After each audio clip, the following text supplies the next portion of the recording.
Buenas tardes.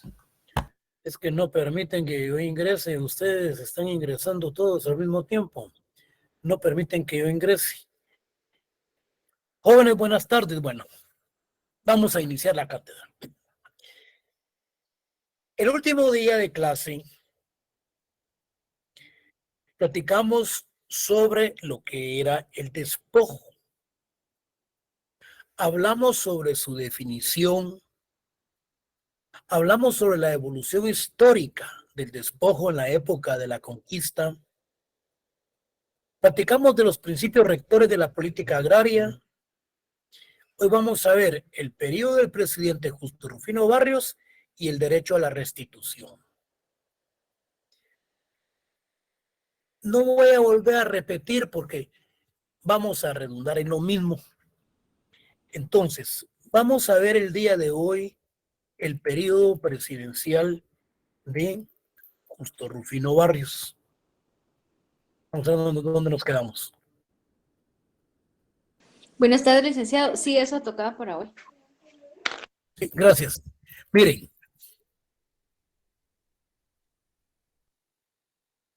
cuando hablamos del despojo, nos estamos refiriendo a aquel aspecto que se ha grabado o es un exabrupto, es un agravio cometido en contra de una persona. A la venida de los colonizadores, las personas en Guatemala tenían la posesión del bien, pero con la venida de los forasteros colonizadores, se da entonces lo que se da, valga la expresión, se da la institución del despojo. Y como consecuencia de ello, pues ya vienen lo que son los aspectos relacionados con las leyes de Indias, ya vienen lo que son los principios rectores de la política agraria colonial, ya viene lo que es la encomienda, lo que es la composición, lo que es el repartimiento. Eso fue lo que vimos el último día de clase. Pero ¿qué sucede después de la época independentista? Cuando llega Justo Rufino Barrios al poder, él comete el acto de despojar de los bienes comunales, de los bienes que se habían otorgado a los indígenas para que ellos pudieran tributar y que ellos pudieran tener sus bienes, se los despoja y se los da a los hijos de los criollos, o sea, a los nuevos terratenientes. Justo Rufino Barrios despoja a muchos colonos y otorga las propiedades a los nuevos terratenientes. Entonces, cuando finaliza la época colonial y llega la época independiente, se continúa con el despojo de tierras y aprovechando a la vez la fuerza de trabajo, como lo expresa Severo Martínez Peláez en su documento del repartimiento. Él dice que la reforma liberal y la serie de dictaduras cafetaleras que les fueron subsiguientes no suprimieron el trabajo forzado de los indios, al que le llamaba mandamientos. Significa esto que esta institución, a lo que ellos le llamaban el mandamiento, significa que aún después de la época independentista, continuaron dándose con los despojos. Antes bien dice Severo Martínez que lo reactivaron y lo llevaron a extremos que no se habían conocido antes. Con el inicio del cultivo del café, surgieron las fincas cafetaleras que utilizaban la mano de obra temporal. Justo Rufino Barrios impulsó una legislación agraria que rompió con la vieja estructura colonial basada en los pueblos de indios. O sea, pues que esa institución basada en los pueblos de indios era cuando a los indios ya se les había otorgado ciertas parcelas y que ellos también pudiesen tributar. Entonces, Barrios impulsa esa legislación y rompe con la vieja estructura colonial basada en la de pueblos de indios, al dar en propiedad privada las tierras comunales, lanzando a gran cantidad de indígenas a trabajar a las rancherías de las fincas, donde se mantuvo a base del endeudamiento forzoso y que les permitía a la retención de los mismos en las fincas, amparados en el reglamento de jornaleros que estuvo vigencia desde 1977 a 1934, en la época de Justo Rufino Barrios hasta Ubico. Significa esto, en jóvenes, que a la llegada de Justo Rufino Barrios se da el despojo de las tierras de los pueblos de indios que se les había otorgado y que estas tierras pasan a formar parte de los nuevos terratenientes. Como consecuencia, prácticamente los indígenas vuelven nuevamente a las rancherías a trabajar en los trabajos forzosos, ya bajo la tutela pues de los nuevos terratenientes. Fernando González Davinson, en su obra de Régimen Liberal en Guatemala, se refiere con respecto al acceso a la tierra y dice que las nuevas modalidades que se implantarían para despojarte tierras tenía ya la precondición de la acumulación colonial de tierras a favor de los criollos, los hijos de los españoles. Bueno, estimada insuficiente para los nuevos grupos cafetaleros emergentes. Quiere decir que todas estas tierras se distribuyeron a los nuevos criollos y a muchas familias alemanas que se vinieron a ubicar en la parte norte de Guatemala, principalmente en las partes de Cobán. Entonces, la tierra iba a ser vista desde dos ángulos.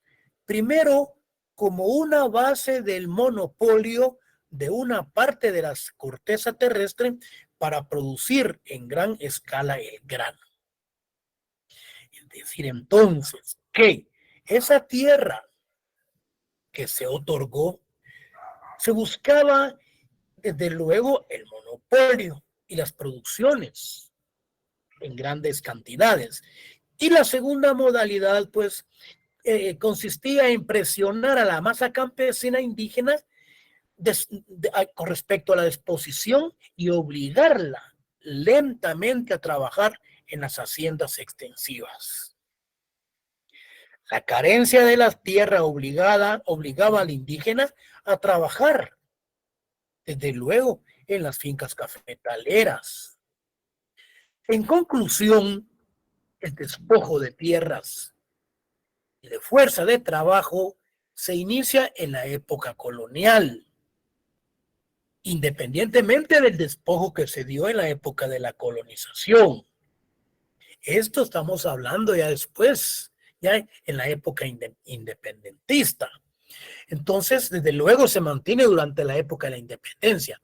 Y específicamente el trabajo forzado al margen de los acontecimientos políticos, con una economía autosuficiente, como dice Martínez Peláez en su trabajo del repartimiento. El trabajo forzado, dice, de los indios no fue abolido en Guatemala, dice, sino hasta el año de 1945, Su abolición fue uno de los más importantes cambios revolucionarios introducidos por la Revolución de Octubre, el 24 de octubre de 1944. El decreto del Congreso de la República de fecha 23 de marzo de 1945 suprimió definitivamente los envíos de indios forzados con pretexto de vagancia y cerró de este modo un largo capítulo de la historia del trabajo en nuestro país. Ese ciclo se había iniciado en los repartimientos coloniales.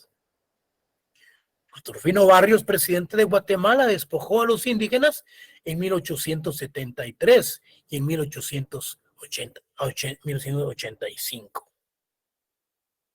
Bueno, algo muy importante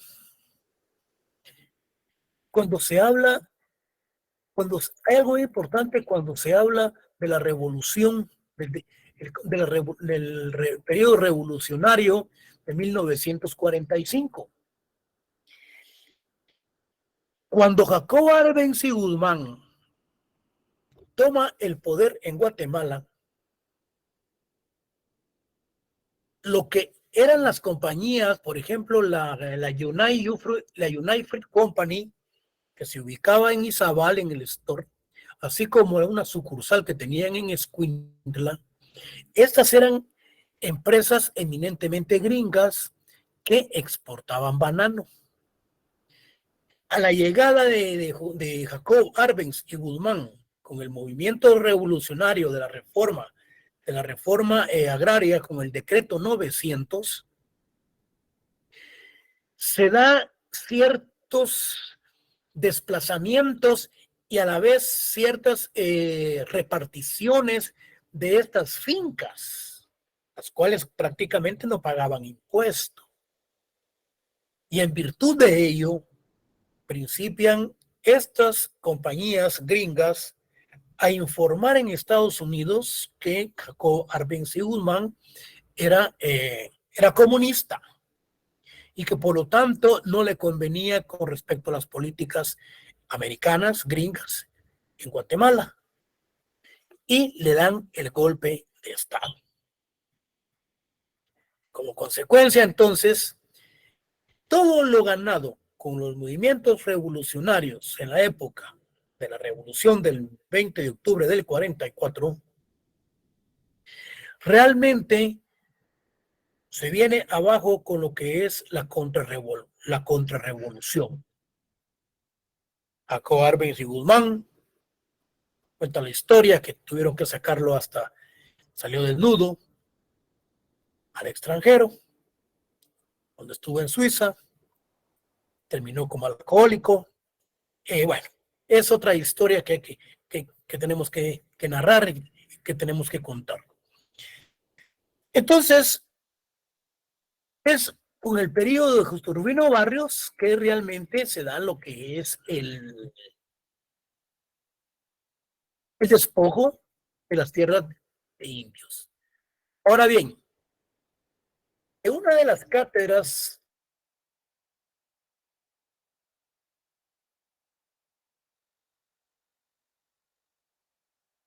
si no fue con ustedes, lo que es una reparación digna, pero aquí nos estamos refiriendo a lo que es el Código Procesal Penal. El Código Procesal Penal, en uno de sus artículos, habla de la reparación digna, o sea, por los daños causados por reparación digna se le impone 100,000 quetzales, 200,000 quetzales, o bien ciertos servicios a las personas que han cometido ciertos hechos ilícitos. Pero aquí estamos hablando de un derecho de restitución por los daños causados al país. No al país propiamente dicho, sino que a un grupo de personas que fueron despojados. Cuando Manuel Andrés López Obrador llega al poder en México, recientemente, 3, 4 años, 5, 4 años, le envía una carta al Papa Francisco y envía otra carta al rey de España, solicitando que existan disculpas, que solicitándoles que internacionalmente reconozcan los daños ocasionados en América, en México, en Centroamérica y en todos los lugares en donde vinieron a colonizar los españoles. Solicitan disculpas internacionales, como lo han hecho en los países occidentales, en Europa, en Francia, en Alemania, en otros países donde fueron colonizados, y estos países conquistadores no solamente reconocieron públicamente esas disculpas, sino que hasta la fecha continúan apoyándolos en infraestructuras y restituyéndole por los daños ocasionados. Bueno, una de las conquistas conforme a la firma de los acuerdos de paz en Guatemala, bueno, es ese reconocimiento que existe con respecto al reconocimiento a los pueblos indígenas. Esa restitución que se le debe de dar a todas las personas que formaron parte de los familiares que se cometió un gran genocidio en el país, en donde el Estado de Guatemala, a través de las sentencias internacionales por medio de la Comisión Interamericana de Derechos Humanos, los tribunales de justicia internacional, han sentenciado a Guatemala para esas reparaciones por los daños ocasionados a los familiares que supuestamente, bueno, categóricamente, pues, a través de sentencias judiciales se ha cometido genocidio. Caso particular, el de la señora Menchú, en donde falleció su padre. Ella inicia las acciones legales en Guatemala. Se agota los procedimientos y continúa ella demandando a nivel internacional en los tribunales de justicia al Estado de Guatemala por la muerte de su padre y por el gran genocidio cometido en Guatemala. Gana el caso. Y la señora ha sido resarcida, se le ha restituido con grandes cantidades de dinero, millonarias cantidades de dinero por los daños ocasionados. Entonces, es necesario, así como lo hizo López Obrador, solicitar disculpas internacionales por los genocidios, los males causados, las explotaciones, todo lo que se llevaron de los países de América. Por lo menos España y otros países deben de reconocer internacionalmente como lo han hecho, pero no lo han hecho con los países de América. La restitución, jóvenes, entonces, es la devolución, es el reembolso de los gastos realizados como consecuencia de la victimización, de la prestación de servicios y de la restitución de derechos. Pero como aquí estamos utilizando la institución desde el punto de vista etimológico que viene del latín restitutio, pero lo estamos enmarcando en lo que es el despojo, en ese reconocimiento que realmente debe de realizarse. Se trata entonces del proceso y del resultado de restituir. Y cuando hablamos de restituir es poner algo en el estado en el cual se encontraba con anterioridad. Regresar una cosa a su dueño. Hacer que un individuo vuelva a su sitio de origen. Se le está restituyendo. Entonces, pero aquí nos vamos a referir a restituir o reparar el despojo realizado en la época colonial, e independientemente es un tema bastante complejo. Porque los sectores vulnerables tienen poca oportunidad al acceso a la tierra.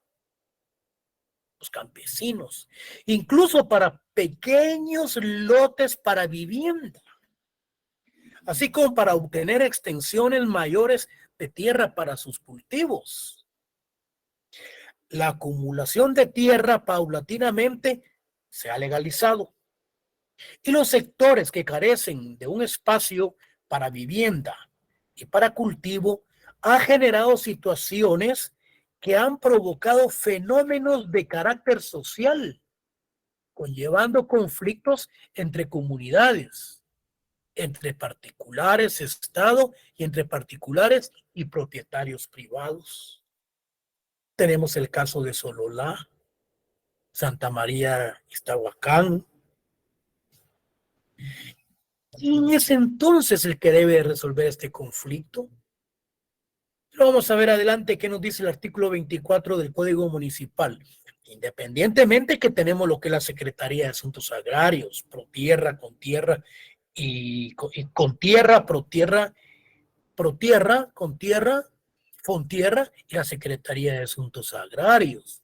Que la Secretaría de Asuntos Agrarios es la encargada de velar por todos los conflictos de tipo agrario a nivel nacional y quien tiende prácticamente a hacer los planteamientos de la solución de conflictos, independientemente de lo que nos dice el artículo 24 del Código Municipal, que son ellos los encargados específicamente de velar por los limítrofes municipales. Bueno, fíjense pues, lo que hablábamos anteriormente, la carencia de tierra producto del despojo es una realidad. Bueno, en la década de 1944 al 54, con el decreto 900, se intentó realizar dentro del sistema capitalista una reforma agraria, pero dicho proceso se interrumpió contra la Revolución Liberal del 54. ¿Quién encabezó esa contrarrevolución liberal? Castillo Armas, apoyado por el embajador de los Estados Unidos en Guatemala, en donde le dan la caída a Jacobo Arbenz y Guzmán, en donde Jacobo Arbenz y Guzmán, creando el decreto 900, ley de reforma agraria, prácticamente ya se había distribuido la mayor parte de las tierras a todos los campesinos. Pero contra la revolución vino a cero, a caer en cero nuevamente y principian otra vez a darse los grandes aspectos relacionados con los latifundios que hablábamos en una de las clases anteriores. Estos artículos que vamos a ver están relacionados con aspectos que garantizan y que se plasman con respecto a ciertas garantías constitucionales con referente a la tierra. En artículos, no vamos a analizar cada uno de ellos, pero solo los vamos a leer porque no terminaríamos la cátedra del día de hoy. Entonces, el artículo 67 preceptúa que se garantiza la protección a las tierras y las cooperativas agrícolas indígenas de la siguiente forma. Las tierras de las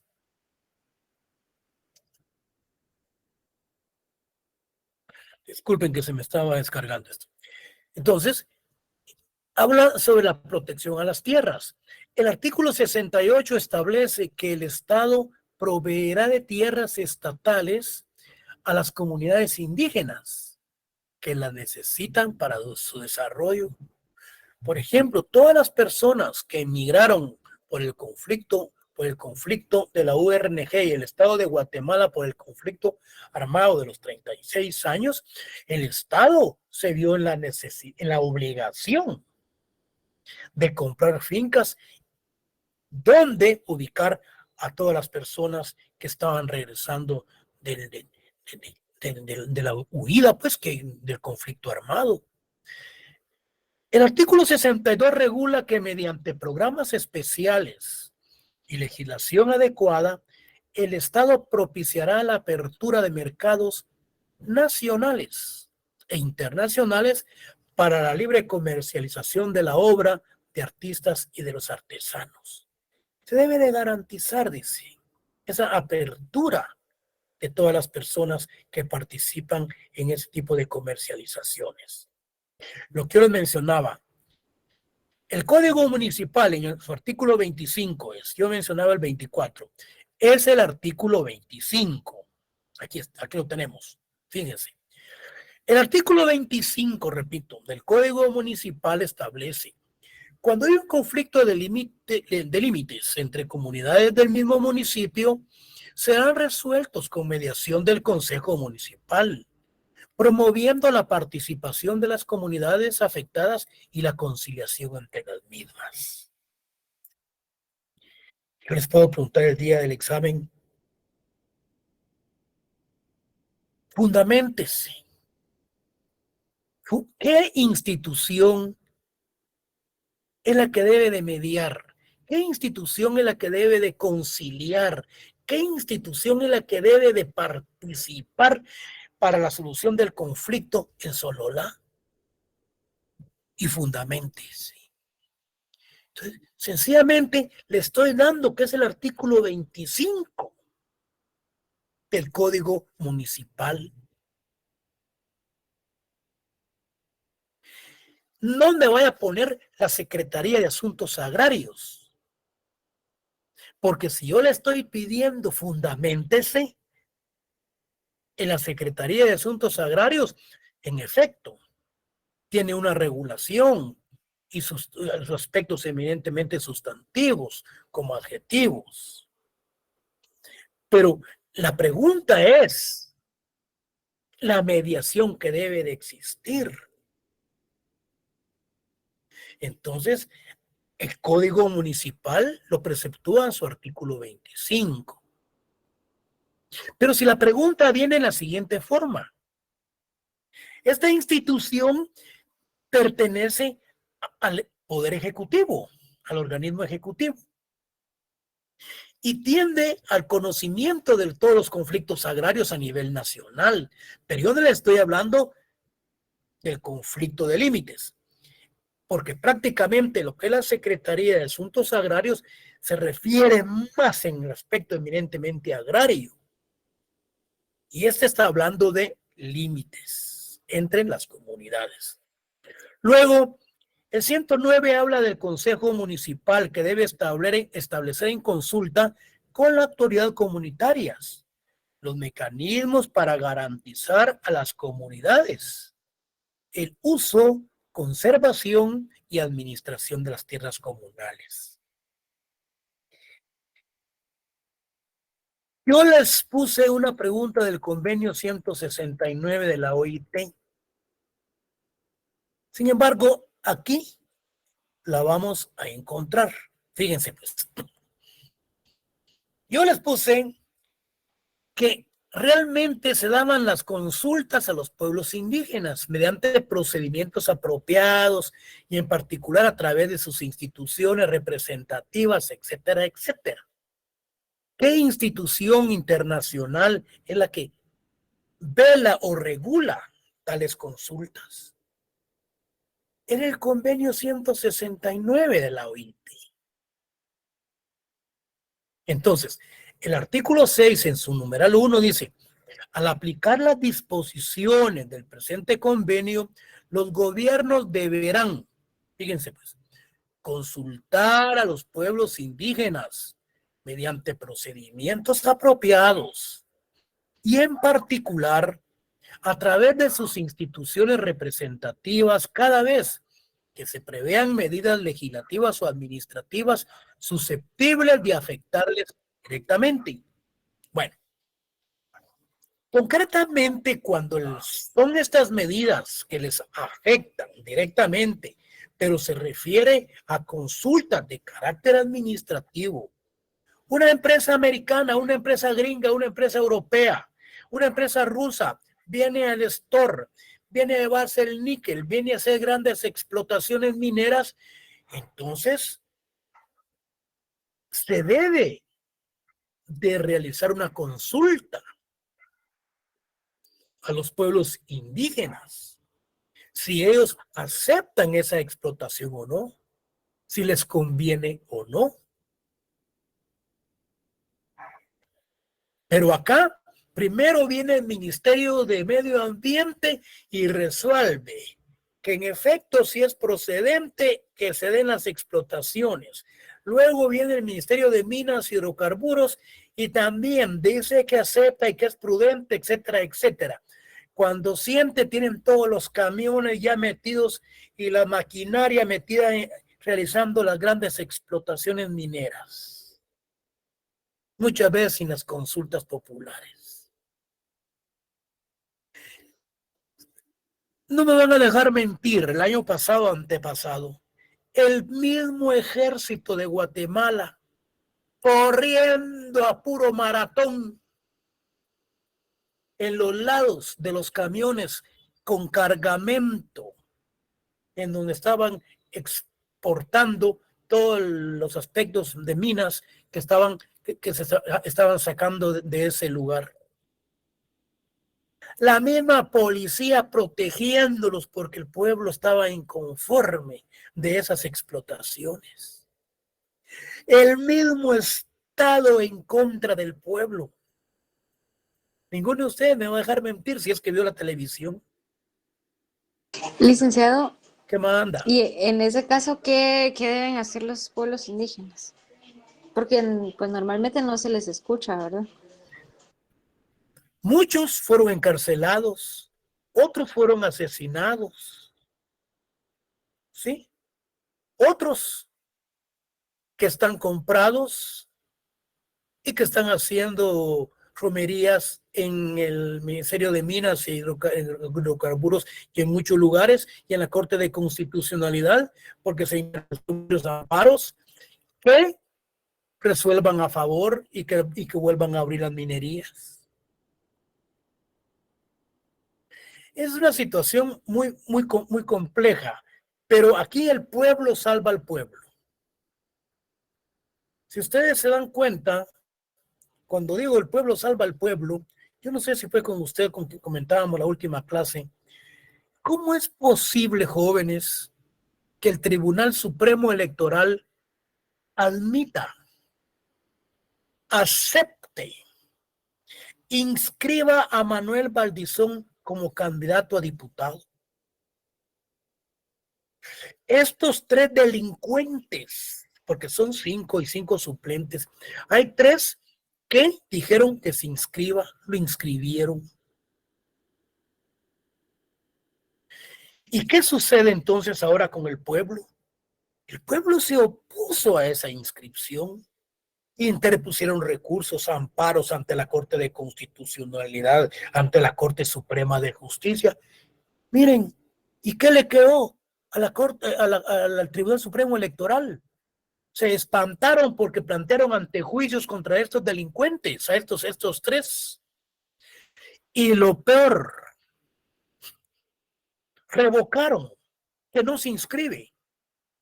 Y ahora viene Manuel Valdizón y le dicen que lo tienen que inscribir porque esa revocatoria de oficio no existe, dice. No existe en la ley electoral y de partidos políticos. Bueno, él tiene razón. Pero al ser una interpretación extensiva de la ley, existe la revocatoria. Y si un grupo colegiado, como son los magistrados, dicen no se inscribe, ellos tienen fe pública, ellos son magistrados. Pueden revocar de oficio, aunque no esté en la ley.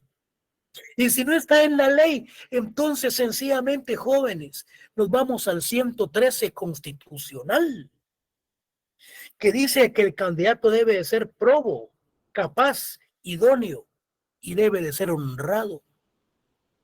Este no es honrado.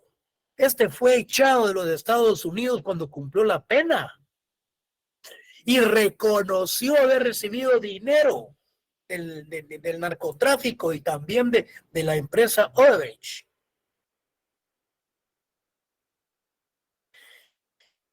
Y al haber reconocido de que él aceptó y reconoce que es un delincuente, entonces él no es honrado. Entonces el artículo 113 constitucional dice que no se le debe de inscribir. Que no joda, hombre. Ya, que no joda. Bueno, vino todo esto por lo mismo de las consultas. Y ahorita le voy a responder a la compañera. El año pasado, una empresa minera quiso instalarse en Asunción Mita, Jutiapa, para explotar níquel y no sé qué otros minerales. Vino el alcalde y vino la sociedad civil de Mita y dijeron que era sumamente indispensable, sine qua non, que se practique una consulta popular. Esta consulta popular se realizó a través del voto que se practicó en Jutiapa y ganó el no. Dijeron que no aceptaban las explotaciones mineras de estas empresas porque iban a ir a contaminar el medio ambiente. Aún lo que yo les mencionaba, con el visto bueno del Ministerio de Medio Ambiente, con el visto bueno del Ministerio de Minas e Hidrocarburos. Miren, pero como echa la ley, echa la trampa. Vienen los abogados de estas empresas, abogados guatemaltecos, interponen un amparo diciendo de que en Asunción Mita no hay indígenas. Y es cierto, ahí todos son blancos y ojos claros. Dicen que se debe de practicar las consultas, dice, pero los pueblos indígenas, ellos no son indios, dice, ellos no son indígenas. Miren, siempre le encuentran algo para ver la manera y la forma de cómo introducirse en cuanto a las explotaciones mineras, y no solamente en ese ámbito, sino que en muchos. Entonces tengo entendido de que está en stand-by, está en suspenso esa resolución que tiene la Corte de Constitucionalidad. Pero ustedes pasan a la Corte de Constitucionalidad de vez en cuando, hay un montón de gente, pagados, bien alimentados, comidos, almorzados, cenados, dormidos, etcétera, etcétera, de gente interesada que les paga para que vayan a presionar a la Corte de Constitucionalidad. Bueno, parecido. Miren, es parecido a la toma de la universidad. Yo fui a la Universidad de San Carlos, no me permitieron ingresar. Cuando yo llegué temprano, les estaban dando el desayuno, le llevaban el desayuno a los que estaban tomando, a los que estaban, los que estaban ahí tomando la universidad. Como a las 2 horas iban saliendo y entraba otro grupo a tomar posesión. En la tarde, como consiguiente, me informaban que salen estos y iban otros a dormir. Miren cómo se mantienen estas personas, el gran daño que le está causando la academia a ustedes, a todos. Porque no es lo mismo estar presente, explicarles a ustedes el motivo, el por qué, el cómo, todo el aspecto fáctico, modo, tiempo y lugar de cada una de las instituciones. Ser más lacónico en las exposiciones de la temática. ¿Sí? Sino que Entonces, estos señores no quieren entregar la universidad. Yo no sé quiénes son, no sé de qué facultad son. Y me van a disculpar, ¿verdad? Pero yo los vi como que eran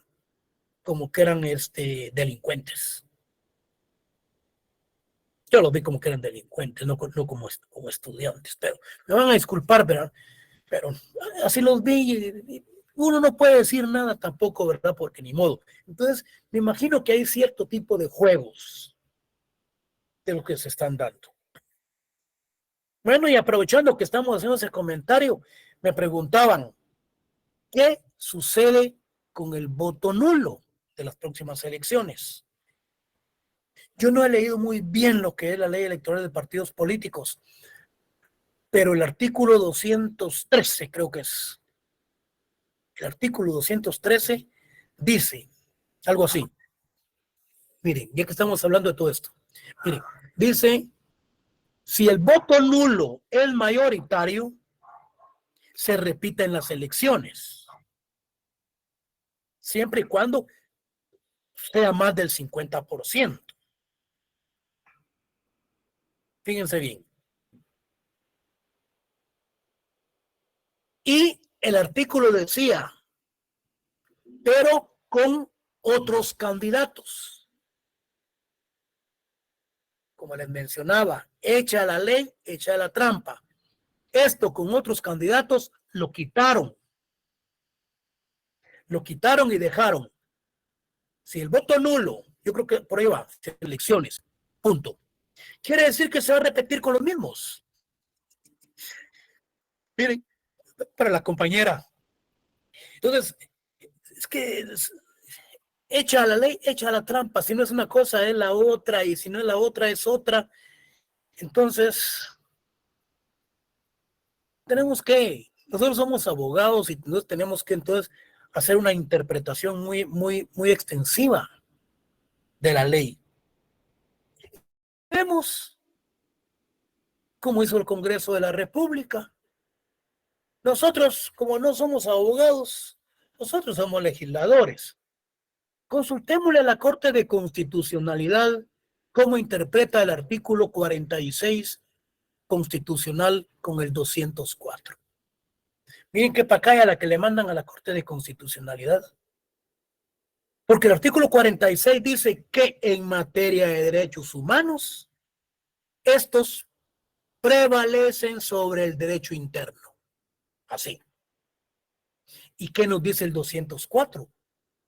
Toda resolución de los jueces debe estar marcada en el derecho interno, siendo superiores que los convenios y los tratados los tratados de los convenios y de los pactos.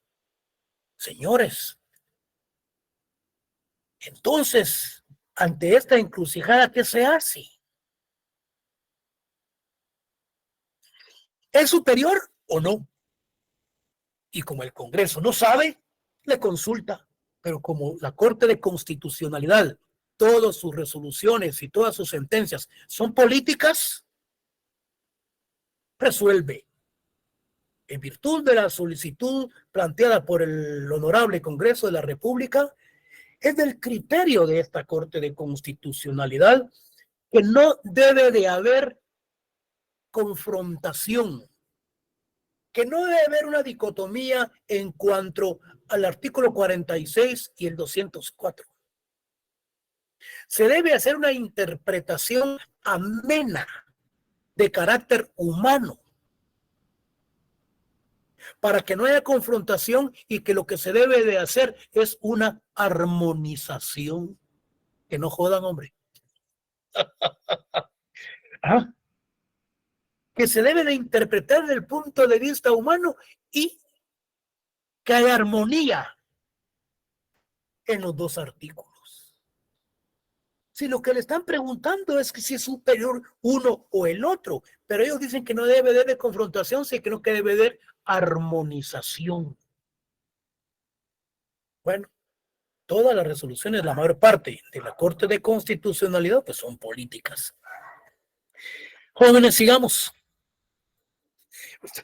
Ya me hicieron ustedes hablar sobre otros temas que le corresponden al de derecho constitucional y penal.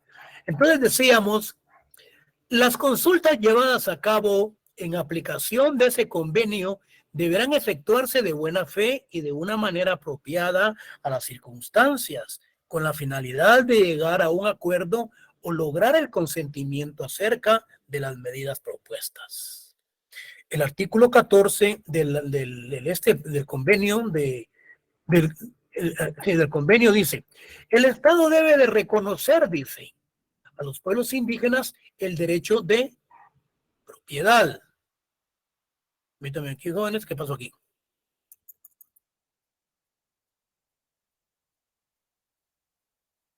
Derecho de propiedad y de posesión sobre las tierras que tradicionalmente ocupan. El artículo 14, numeral 2 dice, los gobiernos deberán tomar las medidas que sean necesarias para garantizar la protección efectiva de los derechos de propiedad y posesión de las tierras que ocupan tradicionalmente.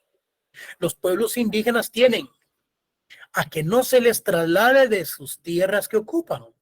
Y cuando excepcionalmente el traslado y reubicación de los pueblos indígenas se hacen necesarios, solo deberán efectuarse con su consentimiento, dado libremente y con pleno conocimiento de causa. Todo esto, jóvenes, ustedes tenían que verlo, no solamente darle los artículos y ustedes tenían que verlos estudiados. Pero, démosle. El artículo 17, numeral 1 dice, se deben respetar las modalidades de transmisión de los derechos sobre la tierra de los pueblos indígenas. Esas de transmisiones, cuando hay traspasos, etcétera, etcétera, pues tenemos el registro de la propiedad en Xela, tenemos el registro de la propiedad aquí aquí en la capital. Sin embargo, pues ellos todavía continúan con ciertas costumbres y tienen sus títulos desde la época de la colonia y tienen le dan mucha credibilidad y se fortalecen con su derecho consuetudinario. Dice, se debe consultar a los pueblos indígenas siempre que se considere su capacidad de enajenar sus tierras o de transmitir de otra forma sus derechos de estas tierras y fuera de su comunidad, lo que les mencionaba. Entonces, el 117, numeral tercero, dice, se debe impedir que personas ajenas a los pueblos indígenas se arroguen la propiedad de las tierras que les pertenecen y porque no conocen las leyes. En el momento actual, la restitución, fíjense, pues aquí ya vamos a ir aterrizando. En el momento actual, la restitución o reparación de lo que hemos venido hablando de los despojos es muy complejo. En sí, toda la legislación internacional en materia de derechos humanos, los derechos colectivos, el Acuerdo 169 de la OIT, el Acuerdo sobre Identidad y Derechos de los Pueblos Indígenas y todas las actividades a nivel organizativo y peticiones de reivindicación de los derechos de los pueblos indígenas en Guatemala van encaminados a hacer valer los derechos de restitución y reparación. Es decir, que no se pierde la esperanza, porque yo creo que en el Congreso ya hay ciertas iniciativas con respecto a esta restitución de los despojos. Si hay con respecto al genocidio, ¿por qué no se puede dar también con los despojos de los grandes daños ocasionados a la pobre gente del campo? Bueno, es complicado, sinceramente, el tema de la restitución de la tierra. En sí se percibe por medio de los instrumentos jurídicos citados con anterioridad que en la sociedad guatemalteca existe una especie de conciencia colectiva que reconoce el fenómeno de la pobreza y la situación de exclusión en que viven millones de guatemaltecos, producto del despojo de sus tierras y apropiación de su fuerza de trabajo, y que actualmente siente la carga de la culpa e impotencia que esta restitución a los guatemaltecos se ve como un problema sin solución inmediata. observándose que es obvia la preocupación, observándose, fíjense, que es obvia la preocupación de los diputados que en cada momento histórico dejan plasmado el principio constitucional de buscarle solución a la situación de la tenencia de la tierra, ya que es sabido que la misma se acumuló en algunos sectores y familias de la sociedad, y en el momento actual la gran mayoría de guatemaltecos descendientes de los despojados tienen dificultades e incluso para adquirir un pedazo de tierra para su vivienda, y más complicado aún obtener una extensión mayor para su cultivo. Como consecuencia, esta es la herencia que han adquirido millones de guatemaltecos y constituyen un reto para los futuros guatemaltecos de construir una sociedad que salga de la situación actual y sacar adelante al país buscando las alternativas de desarrollo económico, político y social que beneficie a la gran mayoría. Ese debe ser el reto, un sueño, pero si no existen sueños, no existirán realidades. Entonces, jóvenes, yo considero que realmente es el Congreso de la República, a través de las presiones de la sociedad,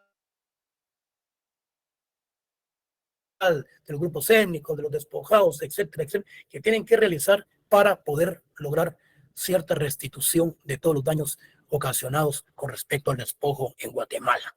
Bueno, ¿alguna pregunta, jóvenes? ¿O nos miramos el próximo día miércoles? No se pierdan las clases, jóvenes. Les estoy dando el examen. El próximo miércoles vamos a ver lo que es la discriminación y vamos a ver el racismo. Vamos a ver la definición de racismo. Vamos a ver la definición de discriminación. Vamos a ver las clases de discriminación. Lo vamos a ver dónde está regulado en el Código Penal como delito. Vamos a ver además la lucha contra la discriminación, la protección. Vamos a ver lo que es el apartheid. Vamos a ver lo que nos menciona Nelson Mandela, qué fue lo que hizo en África. Cómo fue que se dio esa disgregación social entre los negritos, los africanos y los blancos. No se pierdan, jóvenes, la próxima cátedra. Yo estoy igual que los locutores de la radio, invitándolos a que no se la pierdan. ¿Alguna pregunta, jóvenes? Nos miramos el próximo día de clase. Feliz noche. Está Muy bien, interesante, licenciado. Gracias, todo claro. muy buena clase, licenciado. Feliz noche, Lick. Bueno, Gracias, Lick. Feliz noche. Gracias, licenciado. Feliz noche, jóvenes. Feliz noche.